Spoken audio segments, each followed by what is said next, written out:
ici, entendez par là le projet communautaire de rétablissement, de stabilisation du Sahel.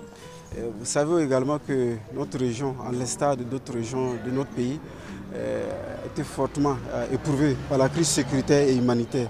Et cette crise aussi a également entamé la cohésion sociale et le vivre ensemble. Donc c'est fort de ce constat que les autorités de notre pays ont voulu bien initier le projet PCRSS afin d'apporter en tout cas un réconfort à nos populations. Voilà. Aujourd'hui nous sommes là pour lancer une série d'activités qui sera initiée, qui auront lieu dans les 9 communes d'intervention du projet. Donc ces activités seront constituées de fora, de jeux de maracana. Voilà. Vous allez constater que c'est des jeux de société qui visent en tout cas à permettre à la population, voilà, de se fréquenter, de se frotter. Et c'est ainsi que nous allons en tout cas arriver à renforcer la cohésion sociale qui est indispensable en tout cas à la recherche de développement, je dirais. Sur le terrain, il y a déjà des changements de comportement en lien avec le thème de cohésion, de vivre ensemble véhiculé et une fraternisation qui s'est installée au sein des communautés déplacées ou autres.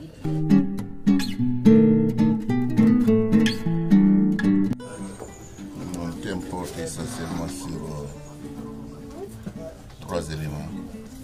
Vous avez la question de la cohésion sociale, certes. Vous avez la paix. Puis, vous avez bien entendu toute la question de la résilience. Le Centre-Nord traverse depuis une dizaine d'années une période très difficile. Au sortir de ces violences de tous ordres, au sortir de ces déplacements de population, au sortir de ces meurtrissures, il y aura des séquelles. Et il faut pouvoir les combler, il faudrait pouvoir les penser. Comment faire en sorte que, après une dizaine d'années de fractures, comment continuer à revivre ensemble, comment continuer à prospérer ensemble, comment continuer à assurer le développement. Il faut nécessairement une thérapie. Et ma conférence s'inscrit un peu dans cette recherche de thérapie, faire en sorte qu'on puisse rappeler aux uns aux autres que ce qui est arrivé et ce qui leur arrive est une sorte de mauvaise parenthèse dans leur vie. Ces populations ont vécu des siècles durant sans connaître ce type de drame. Donc cette parenthèse doit être refermée.